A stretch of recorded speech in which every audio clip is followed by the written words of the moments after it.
سلام تعنا هبلي كم يصنعكم خبركم تملكتنا كاب تلفزيون تجراي بقطع فنوزم محلالات زينا ساعة حدث جنابكم قريبنا لنا زينا بمغرب أنا لوام قبل كده بمداي ملكة قوانقوا سلام هايلو بسم الله سوما استوديو تلفزيون تجراي مساكم كنت أنحنا ناخذ كتاتلنا دما عدمنا أيو جونوسايداوي አገዛዝ አብይ አህመድ ኣብ ልዕሊ ህዝቢ ትግራይ የካይዶ ዘሎ ኩናት መቐፀልታ ናይቲ ካይዶ ዝጸንሐ ስውርን ቁልዑን ጆኖሳይድ ምዃኑ ኣምባሳደር ብርሃነ ገብረ ክርስቶስ ገሊጾም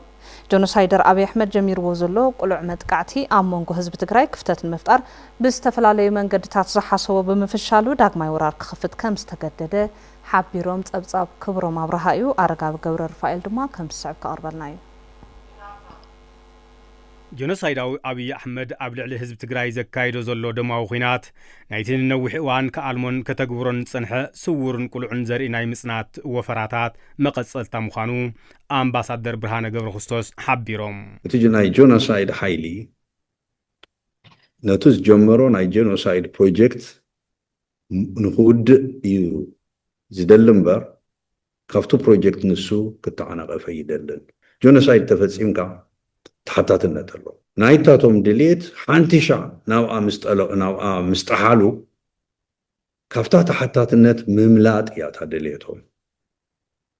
ካብታ ተሓታትነት ንምምላጥ ከዓ እታ ፕሮጀክት ምውዳእ እያ ነቲ ህዝቢ ክውዳእ ይኽእልን ግን ከምታ ጀሚሮማ ዘለዉ ክውድኡ ከፍርስዎ እዮም ዝፍትኑ ከም ህዝቢ ከም ዘይኮን ክደገብርዎ እዮም ዝደልዩ እዚኣ እንተገይሮም ክስዕሮ ይኽእሉን انت امناتهم من دلياتهم ግን انت سعيرهم نساتهم كم تطقوا اتو جونوسايد استخايد ህዝብ ከዓ ከም ጥፋተኛ ገይሮም ከቕምጡ ወይ ፍቱን እዚኣ ካብዚኣ ወጻኢ ኣይኸዱ እዚቱ ምኽንያቱ ኣብ ቴሌቪዥን ትግራይ ኣብ መደብ ዛዕባ ለሚ ፍሉይ መደብ ጻንሒት ዝገበሩ እቶም ኣምባሳደር እቲ ጸላኢ ኣብ መንጎ ህዝቢ ትግራይ ዘርኢ ምፍላይ ብምዝራእ ክፍተት ንምፍጣር ዝዓለመ ኩለ መድያዊ ውዲት ብጽኑዕ ሓድነት ህዝብና ፍጹም ምስፈሸሎ ናብ ዓቕሊ ጽበታዊ ዳግማይ ወራር ንምእታው ከም ዝተገደደ ገሊጾም እተን 3 ዓመት ዳርጋ 4 ዓመት ድሕሪ ፕሪቶሪያ ዝነበራ ናይ ጆኖሳይድ ግዜ تخصص لزينبرة تساب كم زخينات زينبرة غير خوص ليبلو ناي كوينات واني النيران تاي قبر نيرو زغورة زنورة نقركو حادة اتحاوين اب تقراي من درباي ناوش تتقارو دربيو اب تقراي بزوح غنزل مديبو نتشقرنا اب تقراي وشتي دربيو اب تقراي كابن مرارحا خشا محبرسل بتنتنو خوص يزدل نيرو بوشتاوي صقم ناتقلون ناتفحسن بعلون نابلعك خيد يزدليو نيرو ازي غيرو ادخيمو تحيلي بلصقنا خصمبر اتهزب خا خفرارس تهزب مسفرارس خا حيلو اكيو مسيو ما صراريبو خمت زدليو ناي مصراي منغدتات يز خيد نيرو ازي امونغو تخليفو ازي سلاز تخلفو نافتا وينات قعد التيفو تسقاقيرو ما ازنتهم سراويتنا وخواب دوب تقراي مصيبو 80 كم مئتي ناي سراويتو بزحي اصقار بزحن ناب دوب تقراي مصيبوي ما از تاوشت او محماس مستخلفتو قطتانا وااتيو ياتم تي اتسفا غيرو سلاز نبره طرح ينبر سلام سلاز دلي نبره ስለዚህ እቲ ህዝብ ገይርዎ ዘሎ ሓድሽ ነገር ኣይኮነን ኩናት መጽኢሎ ኩናት ዝመጽ ከዓ ትግራይ ዝበልዖ ሓዊ ስለዘይ ከምቲ ዝደልዮ ስለዘይ ከደሉ ናፍታ ካልአይቲ መማረጺቱ ናብዚኣ መጽኢሎ ኣምባሳደር ብርሃነ ገብረ ክርስቶስ ህዝቢ ትግራይ ኣብ ልዕሊኡ ዝተኣወጀ ሓደጋ ህላወ ንምምካት ዘርዮ ስጡም ሓድነትን መኸተን ህዝባውን ፍትሓውን ቃልስን ስለ ዝኾነ በአንጻባራቂ ዓወት ከም ዝዛዘም ዘለዎም ጽኑዕ እምነት ገሊጾም እቲ ሰራዊትን ህዝብን ከምቲ ልሙድ ከም ዝምክቶ ሰላሙ ከዓ ከም ዘረጋግጽ ሙሉእ እምነት እዩ ንህዝበይ ብጣዕሚ ህዝቢ ትግራይ ነዙ በጽሕዎ ዘሎ ህጸገም ከም ዝሰግሮ ዋላ ሓንቲ ጥርጥር የላን ناب ملوك سلامن برهان كم نسجر كم حزبي كم نسجر من ما يتطرطر ስለዚህ ወገህዩ ክንሰግሮ ኢና ዝሓለፈ 2 ዓመት ዝተኻየደ ከቢድ ዳርጋ ናብ 1 ሚልዮን ዝኮን ሰራዊት አሰሊፎም ዝወረሩና ማለት እዩ ስለዚ እዚ ከም እንሰግሮ ምንም ዝጠራጠር ነገር የለን ብዙሕ ለውጣት ከዓለው እዮም ኣብቲ ዝሓለፈ ነብዚን ዓለም ይኹን ኣብ ከባቢና ይኹን ኣብ ዶም ሓይልታት ኣሰላልፋ ይኹን ዓበይቲ ለውጣት ኣለው እዚያት ኩሉ ግምት ካኣት ኣለው ስለዚህ ህዝብ ትግራይ ክሰግሮ እዩ ኢለ ዝኣምን ምንም ጥርጥር ክህሉ የብሉ ነው ጆኖሳይደር አብይ አሕመድ ህዝብ ትግራይና አምሓራ ናብ ኪናት ከይኣተው ስልጣነ ኣይጽንዕን ዝብል ሰይጣናዊ ኣተሓሳስባ ንምትግባር ይሰርሕ ከም ዘሎ ፎረም ሰላም ርክብ ህዝብ ንህዝቢ ኣፍሊጡ ህዝብ አምሓራ እዚ ጆኖሳይደር ኣብ ልዕሊ ህዝብ ትግራይን ህዝብ አምሓራን ዘካይዶ ዘሎ ተግባር ዘርኢ ምጽናት ተረዲኡ ከም ትማሊ በሓባር ተቃሊሱ ነዚ ስርዓት ከወግድ ድማ እቲ ፎረም ጸዊዑ እቲ ፎረም ኣብ እዋናዊ ጉዳይ ኣመልኪቱ ዘውፅኦ መግለጺ ኣሎ ሃይለ ሚካኤል ገሰሰ ከቕርበልና እዩ ፎረም ሰላም ርክብ ህዝብ ንህዝቢ ኣብ እዋናዊ ጉዳይ ኣመልኪቱ ኣብ ዘውፅኦ መግለጺ ጆኖሳይደር ኣብይ ኣሕመድ ኣብ ቴሌቭዥን ኣምሓራ ቀሪቡ ዘሕለፎ መልእኽቲ ህዝቢ ትግራይን ህዝቢ ኣምሓራን ናብ ጎንፂ ንምእታው ነናዓርሱ ንክዋዳእ ኮነ ኢሉ ዘሕለፎ ሓድሽ መርዚ ምዃኑ ኣረዲኡ ብዘይካ ኩናት መንበረ ስልጣኑ ከጽንዕ ዘይኽእል እዚ ኣብ ቤተ መንግስቲ ዓሪዱ ዘሎ ጆኖሳይደር ኣብይ ኣሕመድ ህዝቢ ኣምሓራ ምስ ጉራብቲ ህዝቢ ናብ ጎንፂ ንክኣቱ ንምግባር ሰላም ንከይረክብን ሸርሒ ካብ ምእላም ብተወሳኺ ኣብ ዝሓለፈ እዋን ኣብ ልዕሊ ህዝቢ ኣምሓራ ዘባጮ በአምሓራ ሚዲያ ከም ዝተሰምዐ እቲ ፎረም ኣዘኻኺሩ ጆኖሳይደር ኣብይ ኣሕመድ ንህዝቢ ኣምሓራ ፈጺሙ ክብሪ ከም ዘይብሉ ካብቲ ዝተዛረቡ ምርዳእ ይከኣል እዩ ዝበለ እቲ ፎረም እቲ ውልቀ መላኺ ኣብ ቴሌቭዥን ኣምሓራ ቀሪቡ ዘስምዖ ዘረባ ብሓሶትን ምህዞን ዝተመልአ ሽርሒ ምዃኑ ብሄር ብሄረሰባትን ህዝብታትን ኢትዮጵያ ክግንዘብውን ፀባሕ እውን ኣባይ ኢሎም ክኹንንዎን ፀዊዖም ተቐባልነት ዘይብሉን ዝተዛውዐን መልእኽቲ ዘሕለፎ ጆኖሳይደር ኣብይ ኣሕመድ ኣብ መንጎ ህዝቢ ትግራይ ኣምሓራን ዓፋርን ጎንፅል ብምፍጣር ኣብ ስልጣን ንምጽናሕ ዝገበሮ ጻዕሪ ከም ዘይዕወት ዝገለጸ እቲ ፎረም እዚ ተግባር ህዝቢ ኢትዮጵያ ብዕሊ ክኹንኖን ድምፂ ተቃውሞ ከስምዕን ይግባእ ኢሉ ጆኖሳይደር ኣብይ ኣሕመድ እቲ ሕዚ ጀሚርዎ ዘሎ ኩናት ቅድሚ ምጅማሩ ኣብ ቴሌቭዥን ኣምሓራ ቀሪቡ ድጋፍ ህዝቢ ኣምሓራን ኢሊትን ንምርካብ ክልተ ነናዓርሶም ዝላተሙ ፕሮፓጋንዳታት ከም ዘሕለፈ ጠቒሱ ብሓደ ገጽ ወልቃይት ማለት ምዕራብ ትግራይ ኣብ ትሕቲ ትግራይ ኣብ ዝነበረሉ እዋን ዝኾነ ይኹን ህዝቢ ኣምሓራ ናብ ወልቃይት ከኣቱ ኣይፍቀደሉን ነይሩ ሕዚ ግን ሰላይ ከም ዝደለኹሞ ትገብሩ ኣለኹም ዝብል መልእኽቲ እንትሕልፍ ብኻልእ ገጽ ድማ ሓይልታት ትግራይ ወልቃይት ምለሰልና ኩሎም ኣመራርሓ ፋኖ ናትኹም እዩ ውሰድዎ ኢሎምና እዮም ንስኻ ኢኻ ትኽልኽለና ዘለኻ ንስኻ ኢኻ ጠቕሊልኻ ንኣምሓራ ሂብኻዮም ዘለኻ ይብሉኒ ኣለዉ ክብል ብግልፂ ከም ዝተዛረበ እቲ ፎረም ኣብ መግለፂኡ ጠቒሱ እዞም ክልተ ምህዞ ብምጥቃም ብፍላይ ካብ ህዝቢ ጎንደር ድጋፍ ክረክብ ይኽእል እየ ኢሉ ብምሕሳብ ብመሰረት ዝሓዞ ትልሚ ኣብ ከባቢ ደቡብ ምዕራብ ትግራይ መጥቃዕቲ ድሮን ከበድቲ ኣፅዋርን ምጅማሩ ዝገለጸ ፎረም ሰላም ርክብ ህዝቢ ንህዝቢ ሕዚ እውን ኣብ ልዕሊ ህዝቢ ትግራይን ህዝቢ ኣምሓራን ዳግማይ ጆኖሳይድ ንምፍጻም ብኹሉ ኣንፈት ሰራዊቱ ከም ዘጸግዐ ኣፍሊጡ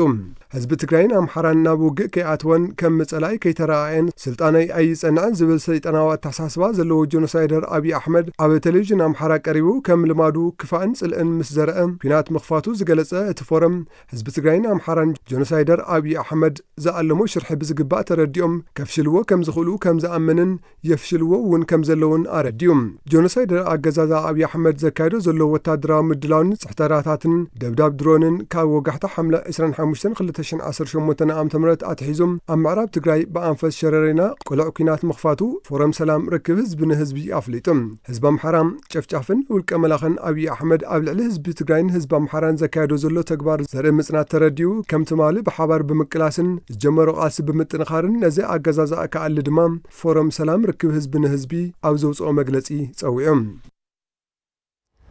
ሃልዋትን ድሕነትን ህዝቢ ትግራይ ንምውሓስ ኣብ ዝግበር ቃልሲ ካብኣቶም ዝድለ ኩሉ ከም ዝፍጽሙ መናእሰይ ዞባ ሰሜን ምዕራብ ትግራይ ተዛሪቦም እቶም መናእሰይ ነዚ ዝበሉ መድረኽ ወፍሪ ዘበት ንብሄራዊ ብርሰት ብዝብል መሪ ሓሳብ ኣብ ከተማ ሽረ እንዳስላሴ ኣብ ዝተሳለጠ መዛዘም መድረኽ እዩ ጸብጻብ መለስ ኣባዲኡ እያስበርሀ ከቕርበልና እዩ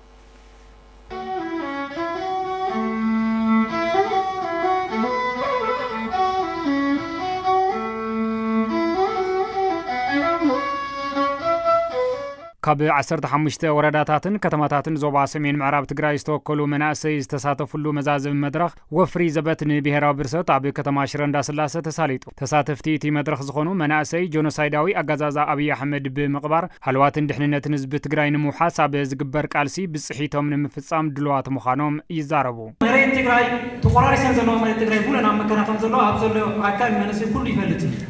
ብዙ ጽንዕና ዜና ትጉረሉ መንገዲ የለን ተዳሊና ኢና አቦታትና ባርነት አይተቀበሉን ሕስረት አይተቀበሉን ሞት አይተቀበሉን ንሕናውን አቦታትና ዘይተቀበልዎ ዘበት አይንቀበልን ስራሕና ህዝብ ላይ ዘይጠፉ ከምኔቴ ከነግስ ክገዝ አይክእልን ሰሜን ዝበሃሉ ኃይሊ ጥቃት አይዘልጅ ስለዚህ አይመክት ታሪኮን ታሪክ ተፈኒ እንታይና ንጥፋ ማለት በሐጽሩ ታሪኮን አይቆም ስለዚህ ንዘይና ንጥፋ ንሰለፍ አፍተተዋሃበን መደበይ አይቆንዶ ሕጂ ኣብ ኩሉ ደረጃ በጽሕና ኣብቲ ደረጃ ዘይነበረሉ ሰዓት ከም እንዳጠፋእና እናተካረተትና ንጽንበረሉን ንሕወሰሉን ኣብዚ ከም መንእሰይና ማእኸለ ዲያቦ ጠባይ ደጓዓለ ድሉ ኩሉ ኸቲትና ኢና ኩሉ ኣብ ትግራይ ዘሎ ህዝቢ ትግራይ ንምውሓስ ክስለፍን ኩድብን ኣለዎ ካብ ላዕለዎት ኣመራርሓ ሰራዊት ግንባር ምዕራብ ሓደ ዝኾነ ተጋዳላይ ገብረ ህይወት ካልኣዩ ስርዓት ውልቀ መላኺ ኣብይ ኣሕመድ ህዝቢ ትግራይ ንምጽናት ሓቂኑ ግልጽ ዝኾነ መጥቃዕቲ እናፈጸመ ከም ዘሎ ብምግላጽ መንእሰይ መስርዕ ብምምላእ ክምክቶ ይግባእ ኢሉ ኣብ መሬት ትግራይ ደዋት ትግራይ ታናይ ብጥፋዕ ዕላምኦም ክፍጽሙ ኣብ ዕላምኦም ኣለዉ ኣብ ተልእኾኦም ኣለዉ ከጥፉና ብዝለዓለ ደረጃ ይሰርሑ هذا التقوان جاء وانتخونا كم تمالي حدنتنا ستينا تعتقنا تودينا انت وقيدنا هلواتنا خلنا نرقاقز كتني بلن ዋና መሓዳሪ ዞባ ሰሜን ምዕራብ ትግራይ ኣይተ ወልደ አብርሃ ግብረ ጻድቅ ብግዲዮም ህልውና ህዝቢ ትግራይ ዝረጋገጽ ኣብ መቃብር ስርዓት ብልጽግና ብምዃኑ ኩሉ ቃልሱ ክሐይል ይጽውዑ ላዕላውነትና ዝረጋገጽ ኣብ መቃብር ጀኖሳይዳዊ ስርዓት እዩ ዝብል ብዘይ ምሽራፍ ኩላትና ወሲና ናብ ጭቡጥ መንቀሳቀስና ኣትወሉ ሓንቲ ክንገብራ ዘለና እዚ ድሕንነት ናይ ትግራይ ክረጋገጽ እንተኾይኑ ብግድን ድምሰሰለኹ ድምሰሰ እንተኾይኑ ከምስላፍ كنعود هلنا أبتي مدرخ ببركوز ركبوا أكلات أمرارحة وردان زوبان كومون أمرارحة سراوي ترغيبام مجلس محبر دك سوات تجارة تجراي መንግስቲ ኢትዮጵያ ይቕጽሎን ዘሎ ጆኖሳይዳዊ ኩናት ደው ከብል ማሕበር ደቂ ሰዋዕት ተጋደልቲ ትግራይ ጸዊዑ እቲ ማሕበር መንግስቲ ትግራይ ብ25 ሐምለ 2018 ዓመተ ምህረት ዘውጽኦ እዋናዊ መግለጺ ጸሪሑ ኣብ ዘውጽኦ መግለጺ መንግስቲ ኢትዮጵያ ከካይዶ ጸንሐ ሰላሕታዊ ጽንተት ብዕጥቂ ዝተደገፈ ኩናት ምጅማሩ ከም ዝፈለጠ ዕላው ገይሩ ህዝብን መንግስትን ትግራይ ሕዝውን ንሰላም ድልዋት እዮም ዝበለ ማሕበር ደቂ ሰዋዕት ተጋደልቲ ትግራይ መንግስቲ ኢትዮጵያ እውን ካብ ኩናት ወጻእ ዘለው መማረጽታት ክጥቀም ጸዊዑ ማሕበረሰብ ዓለም እዚ ደማውን ኣዕናዋይን ኩናት ደው ከብል ፖለቲካዊ መፍትሒ ክናደየሉን ሓላፍነቱ ክዋጻእ ድማ እቲ ማሕበር ጸዊዑ ብተዛማዲ ዜና ማሕበር ተጋደልቲ ትግራይ ኣብ ዘውጽኦ እዋናዊ መግለጺ መንግስቲ ኢትዮጵያ ጀሚርዎ ዘሎ ኩናት ጠጠው ኣቢሉ ሕቶታትን መሰል ህዝቢ ትግራይን ብሰላማዊ መንገዲ ክምልስ ጸዊዑ እቲ ማሕበር ከም ዝበሎ ብሽም ለውጢ ብ2010 ዓመተ ምህረት ናብ ስልጣን ዝመጸ መንግስቲ ኢትዮጵያ ኣብ ልዕሊ ህዝቢ ትግራይ ኩናት ብምእዋጅ ዝፈጸሞ ጆኖሳይድ ይቕጽል ብምህላው ማሕበረሰብ ዓለም ነዚ ጠጠው ብልዎ ጻውዒት ኣቕሪቡ እቲ ማሕበር ንህዝቢ ትግራይ ኣብ ዘመሓላለፎ መልእኽቲ ድማ ሰላም ተሓሲሙ ንዝመጽእ ሓይሊ ንምምካት ኣብ ጎኒ መንግስትን ሰራዊትን ትግራይ ክንስለፍ ይግባእ ኢሉ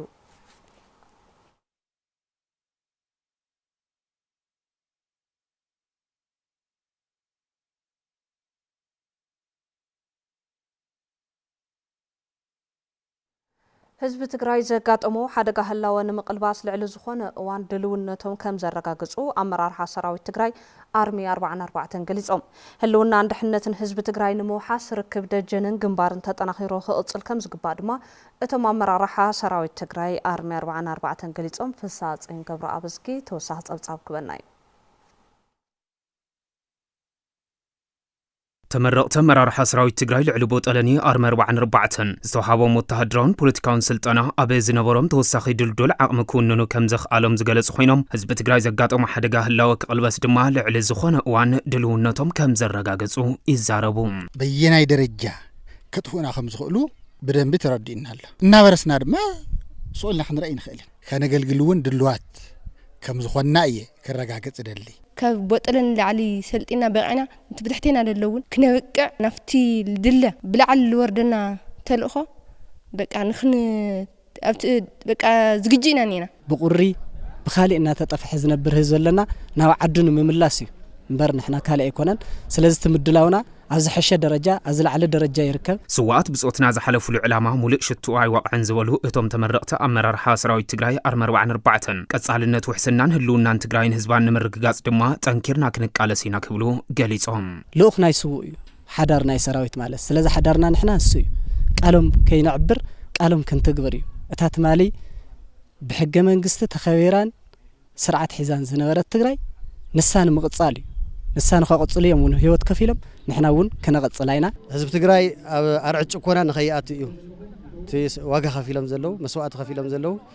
ስለዚ ሓድሪ እዚኣ ኸዓ ኣባና ወፂኣ ኣይትዕፀፍን እያ ማለት እዩ ክትቕጽል እያ ሕጂ እውን ታንሶም ተሰውዕላ ዓላማ ክሻዕ መጨረሻ ንምብጻሕ ድማ ማንም ተጋዳላይ ትግራይ ማንም ተጋዳላይ ኣርመ 44 ኩሉ ዝግጅእ እዩ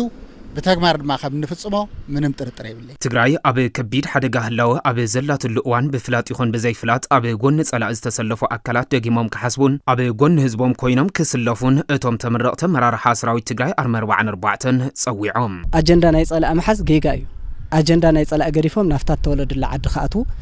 تزعويلا تاقانقوم تأمنتهم أو عد جريفهم وازخدو كقبلوا مصيب. حدا جزء سلستجاج خاطرح بو مقتصال تفكر يخونن كحلينا تصت كوت اللوم نعم أنا بقى موزحتي كلهم بلي فلات أنا بحر جنزة بمثل اللي خديهم بسلامة من قدي نفتن وراكاتي أنا اللي بلله زي بالتاريخ وانت حتى تزقبريو لازم حجون كل تجزي حاسيوم أبقون حزب تجري دو تزقبلو سراويت تجري كل جزء سراتون أمنتون حزبو إزوالو أتوم تمرقت مرارح سراويت تجري سلازقنا حزب تجري كمل معدود الجنة تنكرو اتقال سز حتى كله كجبر دمه صويعهم بعلون سل المرحلة تقالسي بزح يزاري نجرجن أبزز اللوا بتعامل سراويتون حجزة قالس كم زلوا إذا نيدجن بقى متنخات إلى اللي بقى سينا إحنا بدحرة تنكرنا لين سجر رواسي لين معت كسات ملوا ستمتنا تنكرنا يا دم هذا صلاتنا التبهر رومن تشقر رومن حدنتنا تنكرنا يا ግዛታዊ ሓድነት ትግራይ ብምውሓስ ተመዛበልቲ ወገናትና መረበቶም ንምምላስ ድልዋት ብምዃኖም ኣባላት ሰራዊት ትግራይ ግንባር ምዕራብ ገሊጾም ኣብ ዛዕባ እዚ ገብረ እግዚአብሔር ገዳሙ ተወሳኺ ሓበሬታ ክበና እዩ ኣብዚ ሕዚ እዋን ሰራዊት ትግራይ ናይ ምፍጻም ተኽእሉ ንምሕያል በብመድረኹ ኣብ ህዝቢ ተፈፂዩ ዘሎ ዋዒ ግንባርን ደጀንን ብምጥንኻር ብሓይሊ ሰብን ብንዋትን ዓቕሙ ዝያዳ ብምሕያል ጽንዓትን ተወፋይነትን ንክቃለሱ ከም ዝሕግዞም ኣባላት ሰራዊት ትግራይ ግንባር ምዕራብ ገሊጾም ህዝቢ ትግራይ ኣብዚ ሰዓት ካብ ተወዲብካ ምቅላስ ወጻኢ ካብ ተወዲብካ ናይ መኸተ ዕላማታት ምዕዋት ወጻኢ ዝኾነ ይኹን ካሊእ ኣማራጺ የብሉን ማለት እዩ ስለዚ ከም ተጋሩ ኣማራጺና ኣብዚ ሰዓት ክኸውን ዘሎ ተወዲብካ ምቅላስን ተወዲብካ ናይ መኸተ ዕላማታት ምዕዋትን እዩ ማንም ትግራይቲ ጓልቲ ኩንቱን ወዲ ካብ ተወዲብካ ምቅላስ ካብ ተወዲብካ ምስራሕ ካብ ተወዲብካ ምልዓዓል ሓሊፉ ካሊእ ምንም መማረጽ እውን ስለ ዘይብልና ከም ተጋደልቲ ከዓ እቱ ዝሃባና ቃል ተቀቢልና ሕድረን ኣብ መወዳእታ ክነውጽሖ ቃል ይኣቱ ብስም ደቂ ኣንስትዮ ትግራይ ከም ሰራዊት ግን ኣብ ጽቡቕ ቁመናን ኣብ ጽቡቕ ደረጃን ኢና ዘለና እንት ዝቕጽል ዕላማ እውን እስካብ ናይ መጨረሻ ንምድፋእ ድልዋትና እዩ ብሓይሊ ተገዊጹ ዘሎ መሬት ትግራይን ናብ ስቓይ ወዲቖም ዝርከቡ ተመዛበልትን ናብ ንውር ንምምላስ ድማ ክሳብ መስዋዕትነት ንምኽፋል ድልዋት ምዃኖም ኣረጋጊጾም እቲ ህዝብና ናብ ቦትኡ ክምለስ ኣሎ ላዕላውነትና እውን ናብ ንውር ቦትኡ ክምለስ ኣሎ ስለዚ ነዚ ውሑስ ንምግባር ነዚ ናብ ንውር ንምምላስ ሰራዊትና ኩሉ ግዜ ኣብ ተጠንቀቕ ዘለ ማለት እዩ ኦረዲ ድልው እዩ ከም ሰራዊት ትግራይ እቲ ዘለዎ ሓራፍነት ከይና እስካብ መወዳእታ እንኳ ህይወትና ሓንቲ እያ ዘላትና ህይወትና እስካብ መወዳእታ ህዝቢ ትግራይ ኣብ መረበቱ ክሳብ ዝኣቱ ንሕና ዘበት ካብቲ መስርዕና ኣይንጎድልን መስርዕና ሒዝና ምስ ደቅና ምስ ኣሕዋትና ምስ ብጾትና ኮይና ናይ መወዳእታ ኢና ክነብፅሖ ትግራይ ከዓ ክንዕወት ኢና እታ ሓንቲ ዘላ ህይወትካ ከፊልካ ነቲ ተፈናቂሉ ናብ ፀገም ዘሎ ህዝብኻን ናብቲ ዝነበሮ ፅቡቕ ህይወት መሊስካ በቃ ትዝኽፈሉ ዓብይ መስዋዕት እዩ ንሳውን ከም ገለይ ንምኽፋልን ዘሎ ነገራት ንምሃብን ድልው እየ ዓቕሙ ዝፈቐዶ ኩሉ ናብ ማእኸላት ተዓሊም ብምውራድ ሃለዋትን ድሕነትን ህዝቢ ትግራይ ምርጋፅ ኣብ ዝግበር መኸተ እጃሙ ከወፍእ ድማ እቶም ኣባላት ሰራዊት ትግራይ ፀዊዖም ኣንስትዮ ጠንኪርና ኣብ መስርዕ ክመልእ ሕብረተሰብ ከንቅሓ ብዘይከኣላ ብደጀን ዝከኣላ ብግንባር ኮይነን ክቃለሳ ኣለወን ደጀን ዘሎ መንእሰይ ከዓኒ ብፍላይ ፅቡቕ ክያርታት ዝግበርሎ በቲ ናይ ሕጂ ዝመፀ መንግስትናን መስተው ዘሎ ናይ ኣመራርሓን ተኣሳሲሩ ሓደ ኮይኑ ዝግበር ዘሎ ምልዓላት ፅቡቕ እዩ ናባና ክመፅእ ከለውን ልዕሊ ኩሉ በቃ ሓጎስ ይስምዓና ክሳዕ መወዳእታ ኩሉ ዓይነት ዋጋ ከፊልና ክንሰግሮ ከም ንኽእል ርግፀኛ እየ ኣብ መወዳእትኡ ኣብ ሽቱኡ ክነብፅሖ ከም ንኽእል እውን ምንም ዘጠራጥር ነገር የብለይን ማለት እዩ ብጆኖሳይዳዊ ኣገዛዝ ኣብይ ኣሕመድ ኣብ ትግራይ ጸላሊ ዘሎ ዳግማይ ጽንተት ክምክቱ ድልዋት ምዃኑ ካብ ዝተፈላለዩ ውዳበታት ዝተወከሉ መናእሰይ ገሊጾም ህዝቢ ትግራይ ምስ ጎረባብቲ ህዝብታት ምሕዝነቱ ከጠናኽር ከም ዝግባእ ድማ እቶም መናእሰይ ሓቢሮም ንዝርዝሩ ንስሓ ተስፋይ ኣብ እዋናዊ ጉዳይ ኣመልኪቶም ምስ ቴሌቪዥን ትግራይ ጻንሒት ዝገበሩ ካብ ዝተፈላለዩ ውዳበታት ዝተወጻጹ መናእሰይ ጆኖሳይዳዊ ኣገዛዝ ኣብይ ኣሕመድ ነቲ ኣብ ትግራይ አንጸላሊ ዘሎ ዳግማይ ጽንተት መንእሰይ ብዝግባእ ክግንዘቡ ይግባእ ኢሎም ኣብይ ኣሕመድ መጀመርያ ሰራሓት ትግራዋይ ካብ ካልእ ክልላት ክግንጸል መጀመርያ ሰሪሑ ጽልዋ ኣብ ጽልይ ከሕድር ጸርሓ ቀጺልና ናባና ክንመጽ ተለና እውን መንእሰይና ናባና መጽ ተለውን ቱ ኣብ መሪሕነት ሒዙ ዝነበረ መንእሰይ ሰራዊት ደቂ ኣንስትዮ ህዝቢ ንክፈላለዩ ሞኪሩ ونات من اسي من السراوي تجاجو لكن اسيو من منجس تجاجو أو مزود بوليتيكان ولا ود مرحتي ومسود واحد تجاجو تناجر السرحي ما جمع سرحي له وزك سرحت الله دم منه مخنياته عند حق أنا تجراي هزم مني من اسي مستفعل على مخنيات من اسي توتيونه من اسي ألوها كتقون ذات تجراي زي من اسي ألوها أنت خوينا حنت عد خا أنت مخانك فلتيو مرحي يلن ما هذا يلن زمهر حيل زبهل يلن سو عند حمزة عند من سيدي اللي حنت عدي مستفعل على مخناز دول خيانة قرتها في السميخة تاريخ عمل ساعات تجراي مش ودح واحد وين حمام ودح واحد زي أصل زي نجر زي حاتك زي نمشر رشتان سلازنا حلوهم من سلازك شوفهم مني عاوز حيل زي الزمت زلوا ودا إني عام تحت ما كتهز تجراي كبير كل توائل سلازحت سلازي أبدا بي من سي تجراي كنا حلاك على اللوي بمخانو مناسي تجراي تنكول تلاقيو بمردع عمطاتو بمئكاب أبغون هزبي منجستن بمخان كقالس كم زجبا حبيرم صلاينا سرعة بالسجنايو سرعة بالسجنا مخانا أمينا هلاونان دحنتنا نون أما قاور بالسجنا تزي خوينو قالسنا صباح نقولون كم يكون مالتي باريو خير زي خلص ألاقي هزقراي كتفق نبر زي خلص ألاقي سقاطو كم هزبي منو زي بلنا ينالنا كم هزو خطفنا زخلي مسوات خفيلنا عدز مسرتنا كم إتبع خم هاجر زي لزخنا زبهرتاتو زي غير مخانا أمينا نق زيول متكل حسينا هوي حدنتنا تأنا كنقلس لنا زللن صلاتنا بتاريخ بجزء زي قدام زي بلي ناس أنت علامة يزلوا عاوز تقرأ مثلا صوعتنا تشاجروا كتفوقكم ينزل لنا حيل الجن شرح صلاتنا عكشفنا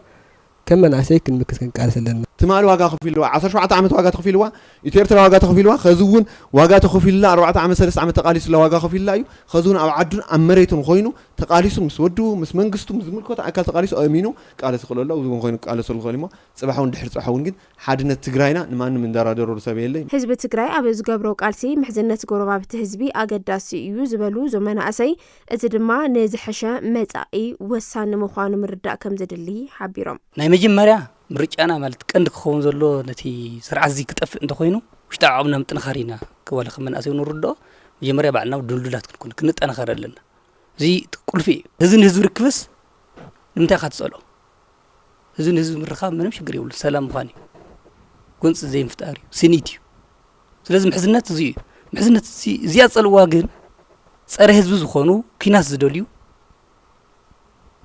مستحزن أن تأثرت لنا حزب تجري كتف زدل حيل طرح يصل على عزوله زل محزن تفتر أو وش تيجي بس أنا زحجز حيل الله أنا زحجز هزول الله يشوف يزله لك حنتانات مال نورتناتنا كم عايز تشوف هزله سلز من يشوف هزله زبلة سرعة بالسجنال تشوف هزله سلزي مزيم محزنات فتير خاجن زو سرعة زي كتف الله ዝብል ግን ክውሰድ ይዝግቡ ኣብዚ ሓበራዊ ፀላእዚ ፀፀር ዝድብር ሰብ እንተልዩ ግን እሰየና ነቕበለዩ ንሓበራዊ ሰላም ንሓበራዊ ድሕንነት ንሓበራዊ መጻኢ ህይወት ሓቢራ ንቃለስ ኩነታት ተበሊጾም ወሰኽ ዋጋ ኣብ ልዕሊ ዝገብሩ ነጋዶ ስግምቲ ከም ዝወስድ ምምሕዳር ከተማ መቐለ ኣፍሊጡ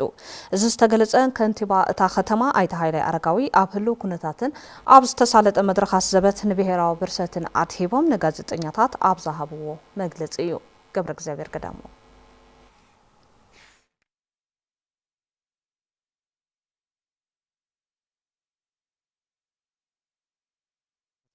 ኣይተ ሃይላይ ኣረጋዊ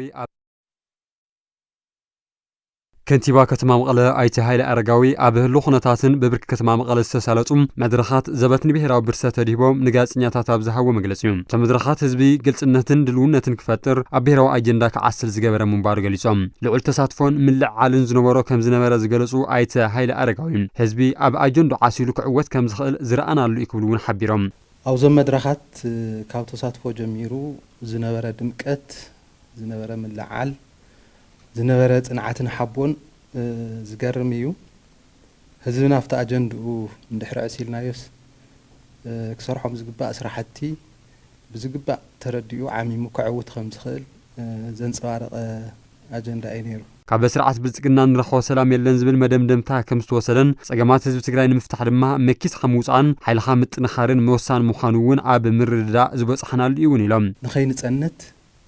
ኣንጻር ጸላእትና ተላዒልና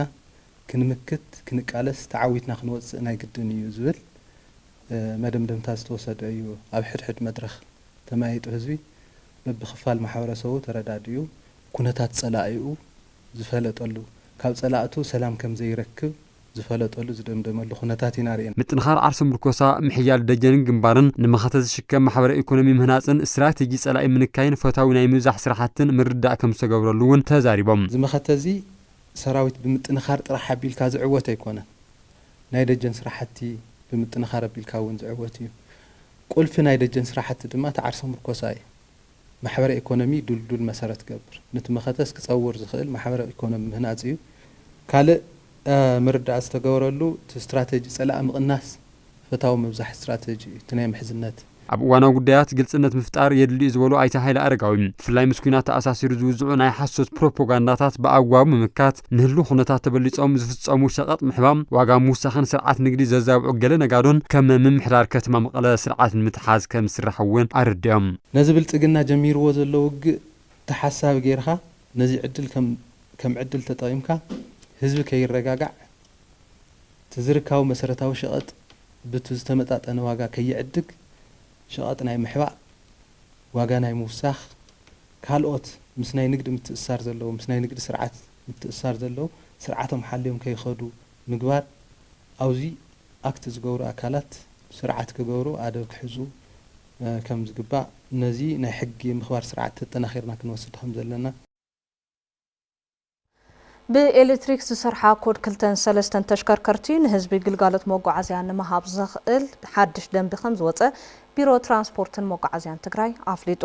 ንጸብጻብ በላይ ሽፈራው ንሳ ተስፋይ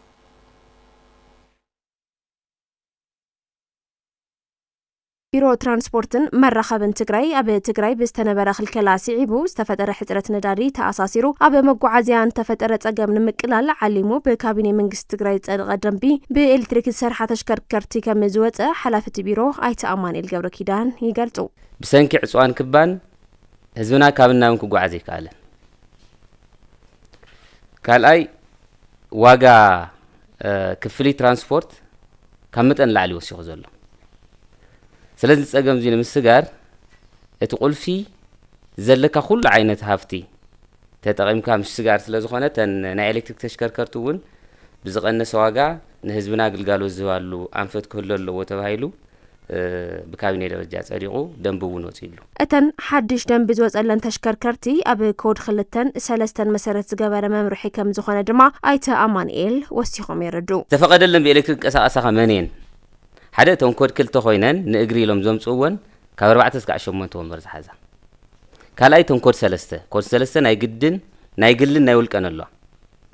እሰኑን ካብ 4 ወንበር እስከ 10 ወንበር ማለት እዩ 11 ወንበር ዝሓዛ ናይ ኤሌክትሪክ ተሽከርከርቲ እሰነ መናኸርያ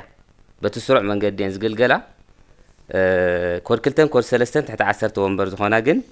መዋፈራ ሃልይወን ካልኣይ ኣማራጺ ነቲ ህዝብና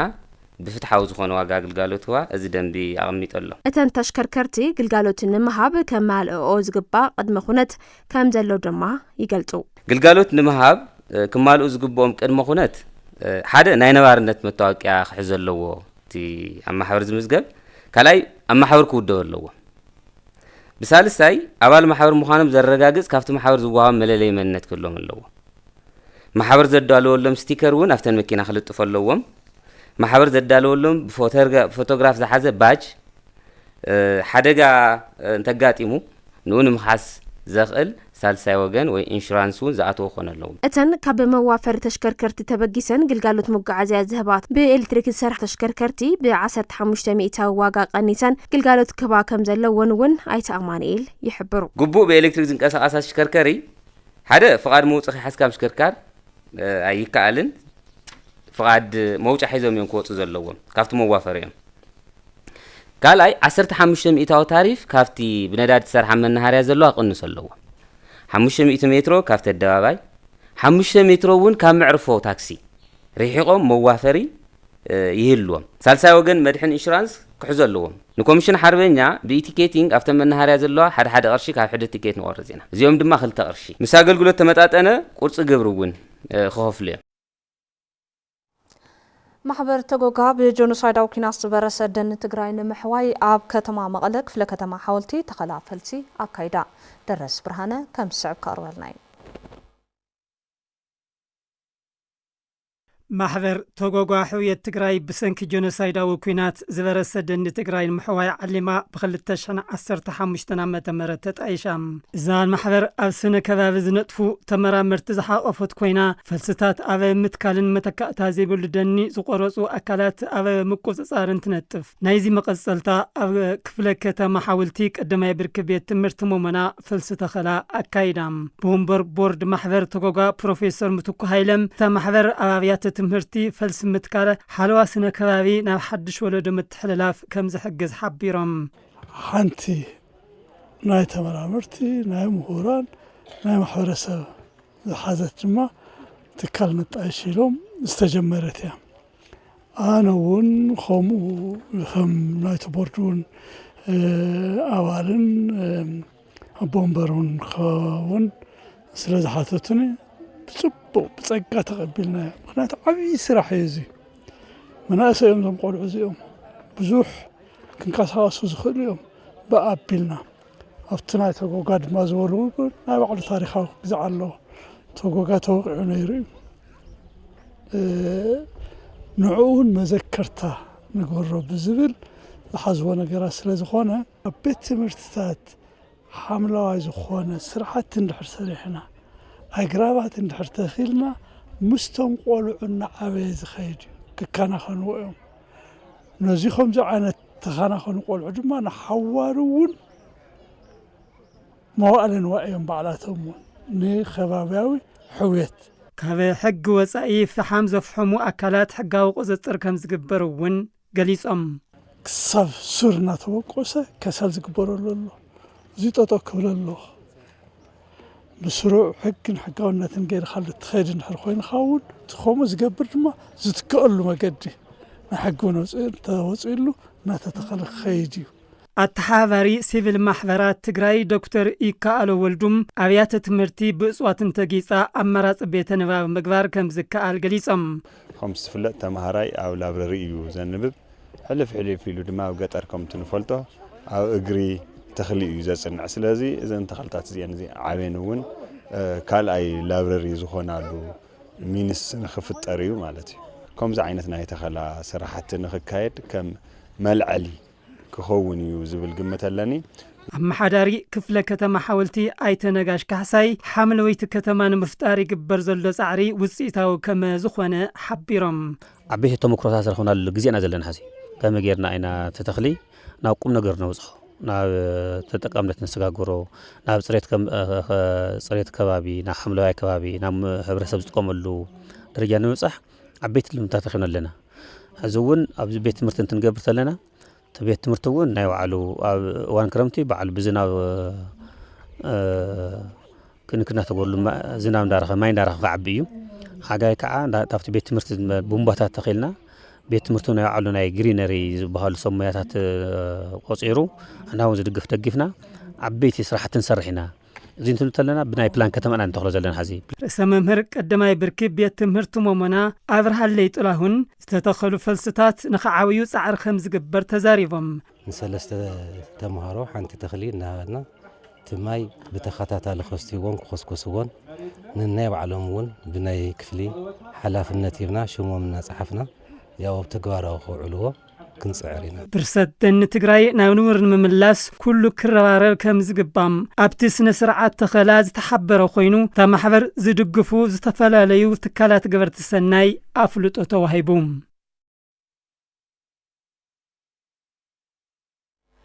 ቤት ማዘጋጃ ከተማ ማይጨው ቆምቲ ተኽልታት ብምትካል ዓርሰ ምርኮሳ ሕብረተሰብ ንምዕባይ ይሰርሕ ምህላው ኣፍሊጡ ጸብጻብ ሃፍቱ ብስራትዩ ጎይቶኦም ንጉስ ከቅርበልናይ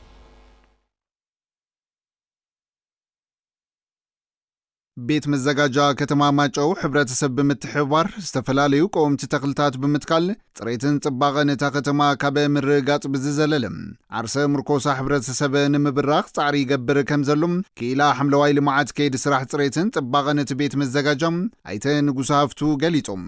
ከዘም 4 ዓይነት ተኽልታት ኢንቨንተሪ ገርናሎም ኢና እንደ ይጽድቁ እንደ ይጠፍሩ ዝብል ማለት እዩ ቡና 600 የና ተኽልና ነበርና ካብዚ 600 ቡና ነርጋ መውዛሕቱ ጸድቁዩ አቮካዶ 800 የና ተኽልና 515 እዩ ጸድቁ ዘይትን 800 የና ተኽልና 700 ተወጹ ማለት ዝኮሽም ወይ ደሞ መንጎል ሓጽነሎ ደማ ሶ 1000 የና ተኽልና 315 እዩ ጸድቁና ንዛ ከተማ ምዕልቲ ትኸውን ኣብ ሓምላዋይ ልምዓትና ኣብ ጽሬት ከተማ ተገና ቃጥር ለይቲ ኢልና ሰራሕና ንርከብ ሓምለዋይ ከባቢ ብምፍጣር ንነበርታ ምቹት ከተማ ንምግባር ሰራሕተኛታት ክንክን ብምምዳብ ዝተተኸሉ ፈልስታት ንኽጸድቁ ኣድላይ ሓለዋን ክንክንን ይግበረሎም ምህላው ድማ ኣይተ ንጉስ ኣረድዮም ኣብ ሓለዋን ክንክንን ዕድል ስራሕ ዝተፈጠረሎም ወገናት ኣብ ዝሃብዎ ርእይቶም ካብ ተጸባይነት ብምንጋፍ ኣብ መነባብሮኦም ለውጢ ከመዝግቡ ጻዕሪ ይገብሩ ከም ዘለው ተዛሪቦም እዛ ዋግዕ ገለ መለከያ ኣትያ ብደንቢ ሓላውን ነው ክልተ ሓላው ተቋጽሩ ነው هذا ما يمستاي لا مسخو كتتلاقورخو ينو قدلس اللو ينو دحشة نارخو مستاي ترحيو توم مس بعلمنا لا ترادنا نسرح له بيتاي فطر تخل ازواريات قطرهن يا مصبو صرح له خياز ناقات المسليتي أمس خوينو زي ما سفر يلا صراحة نبراي مرح له خياز بو مرح له خيا أب كتما ماچو أب بجت عمت كل تشن عصرت شعاتن عم تمرت نمقبنتن نتلالن زقلقلو أستاد 50 شح قومتي تخلطات نمتكلم الدلاوات كم استوجنا تحبيرهم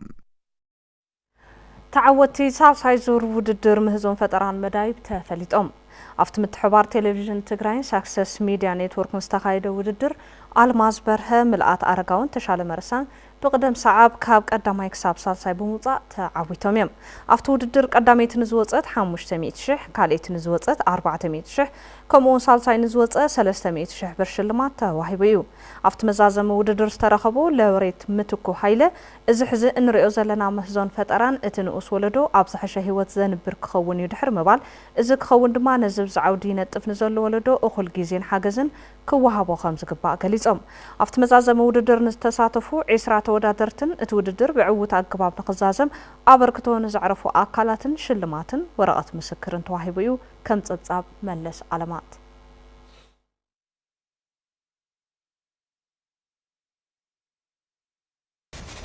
سبورتاو تصاب نزغربلنا كبرم كابل بينا نمسكن الساعات زمرتنا يم زيناتاتنا بزازمنا سنة